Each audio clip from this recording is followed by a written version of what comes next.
नमस्कार, मी प्रणिता बोरसे. समृद्ध महाराष्ट्राच्या या भागात आपलं स्वागत. राज्य सरकारनं राज्याच्या प्रगतीच्या दिशेनं उचललेलं महत्वाचं पाऊल आणि त्याला अनुषंगून घेतलेल्या निर्णयावर नजर टाकणार आहोत आजच्या या भागात. चला पाहूयात.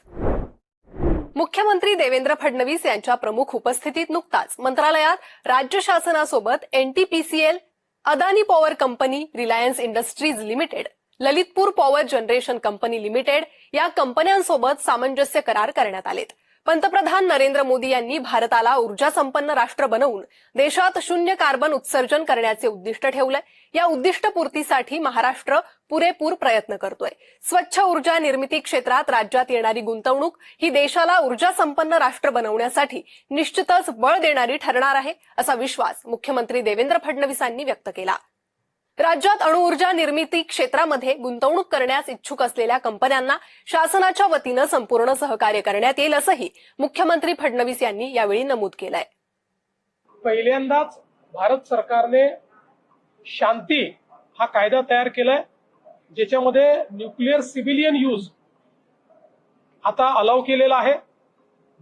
आणि त्यातनं काल आपण महाराष्ट्रामध्ये 25,000 मेगावॅटचे 4 करार हे न्यूक्लिअर एनर्जीच्या क्षेत्रामध्ये केलेले आहेत.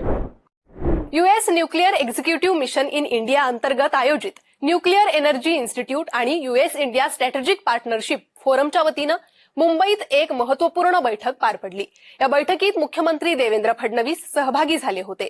भारत अमेरिका नागरी अणुऊर्जा सहकार्याबाबत गेल्या काही वर्षांत अनेक सकारात्मक बदल झालेत. खासगी क्षेत्राचा सहभाग, शांती फ्रेमवर्क अंतर्गत सुधारणा, तंत्रज्ञान हस्तांतरण आणि औद्योगिक सहकार्यामुळे नव्या संधी निर्माण झाल्या आहेत. भारत हा आगामी अनेक दशकांत वेगानं वाढणारी वीज मागणी असलेला देश ठरणार असून महाराष्ट्र हा त्यातील सर्वात मोठा औद्योगिक घटक ठरणार आहे. अमेरिकन कंपन्यांनी महाराष्ट्रात न्यूक्लिअर उत्पादन आणि प्रकल्प उभारणीसाठी पुढाकार घेतल्यास राज्य सरकारकडून औद्योगिक जमीन, पायाभूत सुविधा, कौशल्य विकास, संशोधन सहकार्य आणि उत्पादन क्लस्टर उभारणीसाठी मदत केली जाईल, अशी ग्वाही मुख्यमंत्री देवेंद्र फडणवीस यांनी यावेळी दिली आहे. महाराष्ट्रामध्ये मोठ्या प्रमाणात न्यूक्लिअर ऊर्जेच्या क्षेत्रामध्ये त्या ठिकाणी इन्व्हेस्ट करण्याचा निर्णय केलेला आहे किंवा ते करण्याच्या मानसिकतेत आहेत. त्यामुळे देशामध्ये आता अणुऊर्जेमध्ये सुरुवातही महाराष्ट्रात झाली होती. आपल्याला माहिती आहे, भाभा ॲटॉमिक रिसर्च सेंटर जे आहे तारापूर, तिथनं सुरुवात झाली होती.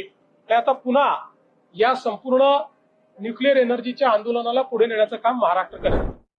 मुंबईत इलेक्ट्रॉनिक्स, माहिती तंत्रज्ञान व कृत्रिम बुद्धिमत्ता विभागाच्या वतीनं आयोजित टेक महा इम्पॅक्ट परिषदेचं नुकतंच आयोजन करण्यात आलं होतं. या परिषदेत मार्गदर्शन करताना मुख्यमंत्री देवेंद्र फडणवीसांनी नमूद केलं की सामाजिक उत्तरदायित्व निधी अर्थात सीएसआरच्या माध्यमातून देशात दरवर्षी सुमारे 36,000 कोटी रुपये खर्च केले जातात. हा निधी खर्च करण्यामध्ये महाराष्ट्र अव्वल स्थानी आहे. सीएसआर निधीच्या उपयोगातून समाजात शासकीय योजनांचा प्रभाव अनेक पटीनं वाढवता येऊ शकतो. त्यामुळे समाजाच्या शेवटच्या घटकापर्यंत विकास पोहोचत असून महाराष्ट्रात प्रगतीचा नवा अध्याय लिहिला जातोय. भारत सायप्रस बिझनेस फोरम हे भारत आणि सायप्रस यांच्यातील द्विपक्षीय व्यापार, गुंतवणूक आणि आर्थिक संबंधांना चालना देण्यासाठी आयोजित केलेले एक प्रमुख व्यासपीठ आहे.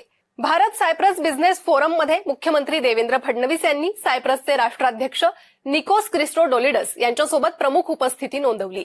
मुंबईत ताजमहाल पॅलेस येथे आयोजित या परिषदेचा मुख्य उद्देश दोन्ही देशांमधील द्विपक्षीय व्यापार, आर्थिक भागीदारी आणि गुंतवणुकीला चालना देणे हा होता. केंद्रीय गृहनिर्माण, शहरी विकास आणि ऊर्जा मंत्री मनोहर लाल खट्टर यांच्या अध्यक्षतेखाली नुकतीच नवी दिल्लीत एक बैठक पार पडली. केंद्रीय गृहनिर्माण आणि शहरी विकास मंत्रालयाच्या वतीनं स्वच्छ भारत मिशन अर्बन 2.0 बाबत राष्ट्रीय आढावा बैठक घेण्यात आली. उपमुख्यमंत्री एकनाथ शिंदेंनी आपल्या राज्याच्या वतीनं या बैठकीत भाग घेतला होता. या बैठकीत शिंदेंनी महाराष्ट्रात सुरू असलेल्या विविध स्वच्छता मोहिमा आणि प्रकल्पांच्या कामांचं सादरीकरण केलं. महाराष्ट्रात सांडपाणी प्रक्रिया केंद्र मॉडेल अत्यंत प्रभावी ठरलं असून लवकरच हे मॉडेल राष्ट्रीय स्तरावर एक आदर्श मॉडेल म्हणून विकसित केलं जाणार आहे. ही बाब महाराष्ट्राच्या दृष्टीनं अतिशय अभिमानास्पद असून राज्य सध्या शून्य कचरा आणि कचऱ्यापासून ऊर्जा निर्मिती या संकल्पना प्रत्यक्षात साकारण्यासाठी ठोस पावलं उचलत असल्याची माहिती राज्याचे उपमुख्यमंत्री एकनाथ शिंदेंनी दिली आहे. मुख्यमंत्री देवेंद्र फडणवीस आणि उपमुख्यमंत्री तथा पुण्याच्या पालकमंत्री सुनेत्रा पवारांच्या हस्ते पुण्यात नुकतंच विविध विकास कामांच्या योजनांचं भूमिपूजन तसेच लोकार्पण करण्यात आलं. पुणे महानगरपालिका आणि आपुलकी हेल्थ केअर यांच्या संयुक्त उपक्रमातून उभारण्यात आलेल्या अत्याधुनिक कर्करोग उपचार केंद्राचं लोकार्पण, पुणे महानगरपालिकेच्या छत्रपती संभाजी महाराज उद्यान येथे उभारण्यात आलेल्या बुधभूषण ग्रंथ रचनाकार छत्रपती संभाजी महाराज यांच्या पूर्णाकृती शिल्पाचं देखील मुख्यमंत्री देवेंद्र फडणवीस यांच्या हस्ते अनावरण करण्यात आलं. तसेच मोहम्मदवाडी येथील समान पाणीपुरवठा योजनेअंतर्गत पाण्याच्या साठवण टाक्यांचं लोकार्पण आणि मुंढवा येथील महात्मा फुले चौक ते खराडी मेट्रो समवेत दुमजली उड्डाणपुलाचं ऑनलाईन भूमिपूजन यासह विविध प्रकल्पांचं लोकार्पण यावेळी करण्यात आलं.